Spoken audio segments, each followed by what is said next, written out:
Hey, what's up guys, it's Darius, and this is my long-term review of the iPhone XS. Now I am a little sick, but I do have my tea, so I'll make it through this video.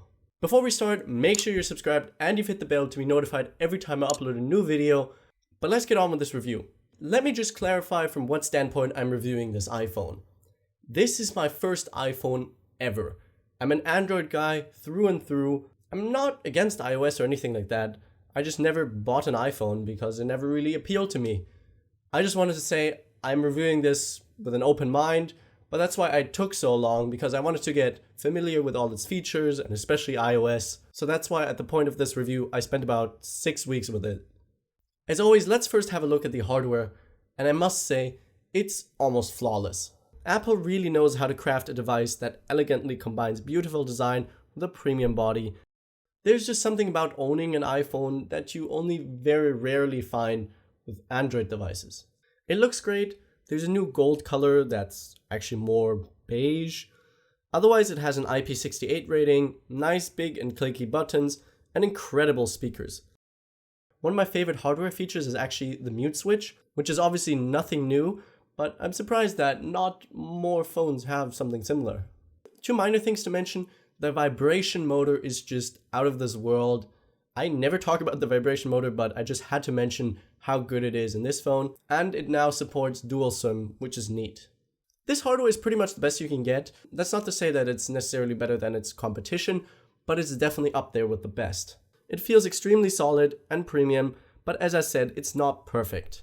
Like any other glass-backed phone, it attracts fingerprints and it's a little slippery. But it's surprisingly not too bad. Less than on other glass-backed phones. Otherwise, there's two design flaws. First, the camera bump. If it were in the middle, it wouldn't be so bad, but because it's on the side, it's very annoying when you lay it on a flat surface. And the other thing is the speaker grills are no longer symmetrical. Although this could count as nitpicking, I'm just surprised by it coming from Apple. Unfortunately, it still has a lightning port instead of USB-C. Do I really need an adapter to connect my iPhone to my MacBook? What happened to the cohesive ecosystem, Apple? Now, of course, this iPhone is expensive.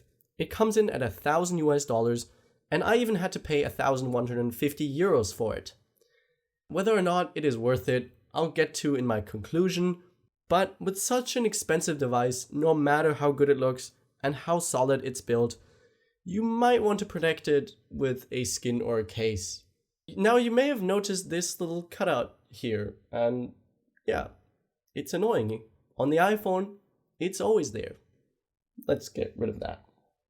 Last year, Apple proudly introduced the notch on their iPhone X, resulting in pretty much any new phone having one as well now. This year, the notch is unchanged. However, weirdly enough, they're actively trying to hide it now with some very clever wallpapers. The notch is definitely on the bigger side, but I actually don't mind it, and you do get used to it with time. The only time it's really annoying is when watching a video in full screen. The screen itself is incredible. It has a 5.8-inch OLED panel with minimal bezels. It's super sharp with very accurate colors and great viewing angles. One of the best displays on any smartphone. If you want a bigger screen, go check out the iPhone XS Max. It's the same display, just bigger. After you've turned on the screen, you're going to have to unlock it. Apple has implemented an improved version of Face ID. After having used it for a while now, I have to say I'm very impressed. It worked extremely reliably. I'd say pretty much the same success rate as a normal fingerprint scanner.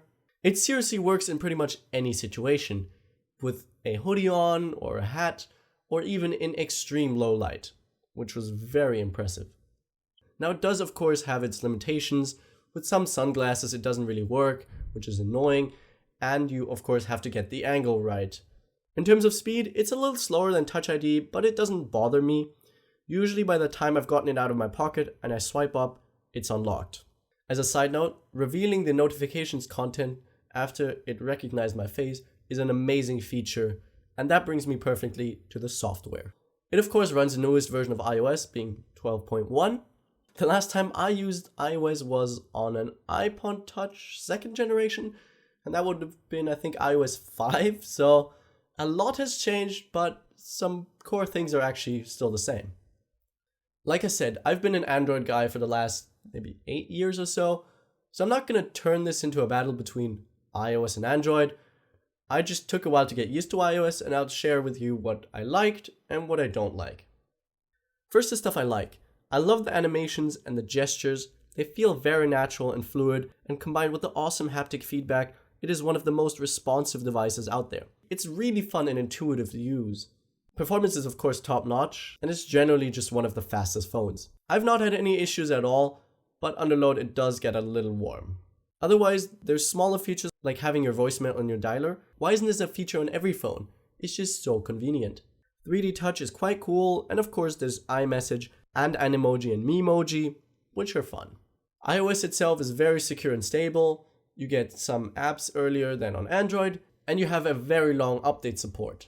Unfortunately, it's really restrictive. For example, there's still no app drawer, and of course you can't install a launcher. You can't disable stock apps, and they still haven't figured out how to properly manage notifications. And then there's just a few unnecessary annoyances, like switching WhatsApp from Android to iOS and vice versa is just a nightmare. You lose everything.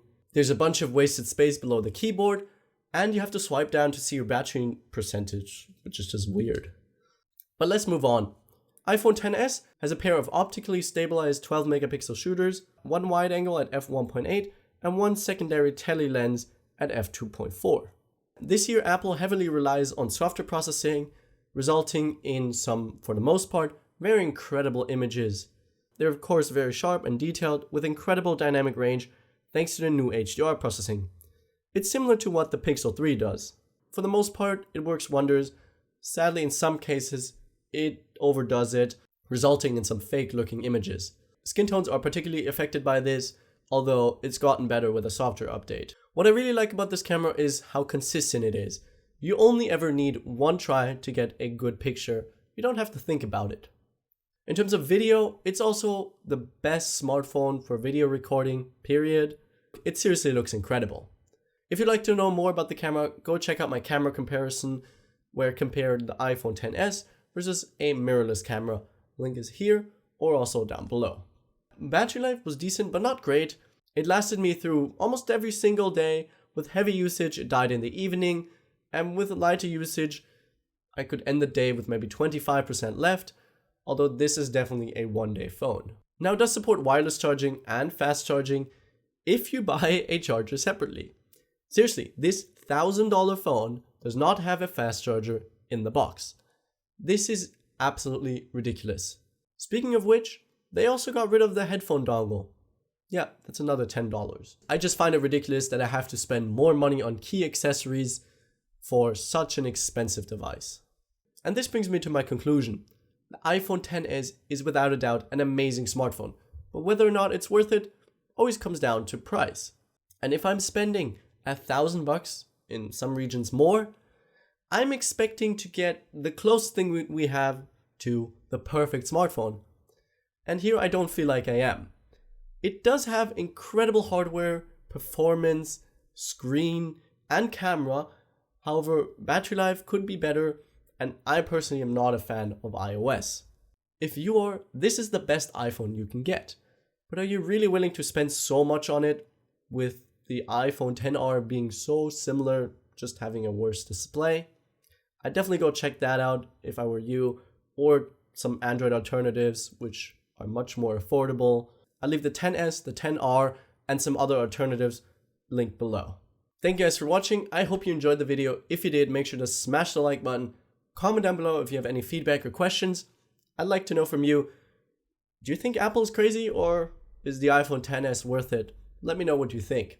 Make sure you're subscribed and you've hit the bell to be notified every time I upload a new video, and see you in the next one.